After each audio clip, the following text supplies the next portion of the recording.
class. Good day. My name is Elizabeth Okwa. I'm going to take us on Agric Science JS1. And the topic for discussion is crop plant forms. What is a crop? A crop is a seed that is grown by man for consumption, sale, to have some money, or as raw materials for industries. Crop plants have of two types based on their cotyledons. Either it has one or it has two cotyledons. Therefore, we have two types of crop plant forms: the monocotyledons and the dicotyledons. The monocotyledon can be defined as a crop that has only one cotyledon, while dicotyledons are crops that have two cotyledons. Examples of monocotyledons are maize, millet, sorghum, that's the guinea corn, oil palm tree. While examples of dicotyledons are cowpea, that's the common beans, cowpea, melon, mango tree. Why is called dicotyledon? If you look at the seed can be cut into two. If you look, it can divide equally into two. But maize, which is a monocotyledon, cannot be equally divided. Now let's look at the differences between monocotyledons and dicotyledon plants. First, I will start from the roots upward. Now, the monocotyledon plant has only one cotyledon, as I have defined earlier, while the dicotyledon plants have two cotyledons. The monocotyledon plants have fibrous roots, while the dicotyledon plants have tap root system. 3. The monocotyledon plants, as it grows, the stem doesn't have a cambium tissue. So when it's dry, even when you try to cut it, you can easily cut it, while a dicotyledonous plant has a cambium tissue. For instance, if you look at the beans, the stem of a beans plant, when you try to break it into two, it's so hard to break, only because it has a cambium tissue.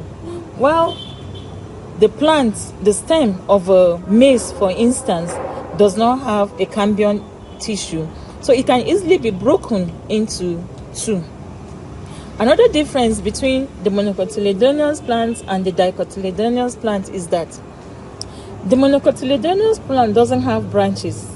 For instance, if you look at a maize plant, does it have branches? No, it doesn't have branches. It just grows, and the leaves grow by the side. While a dicotyledonous plant, they have branches. For instance, we take a groundnut plant, for instance. If you have been seeing it, I know most of us, we don't go to farms, but if you follow your parents to farm, or you grow in the rural areas where they farm a lot, beans, groundnuts, if you look at it, it has branches on the sides. So those are examples of a dicotyledonous plant. Another difference we can see is that a monocot plant, the leaves are narrow, they are long. For instance, if you see behind me, you will see the oil palm tree there. The leaves are long, they are narrow, just like grass, a long grass, all those elephant grass, lemon grass, for instance, that is commonly found around our environment, is an example of a monocotyledonous plant. It doesn't have branches, the leaves are narrow. While a dicotyledonous plant, the leaves are broad. When we say broad, they are flat. They are flat. That's how they are. And in the monocotyledonous plant, if you check on the leaves of the monocotyledonous plants, you know the way a human being have veins that blood flows through, also the monocotyledonous plants have veins. And on these veins, you can see that they don't meet, they are just straight lines. So we call it parallel veins. While a dicotyledonous plant does not have narrow leaves. The leaves, I said, are broad, and if you check on the leaves has veins that are of network.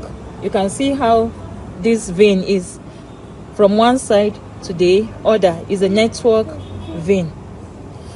Another difference to notice in a monocotyledonous plant is that most of them, the seeds, I said it cannot be broken equally into two, while a dicotyledonous plant seed can be broken equally into two.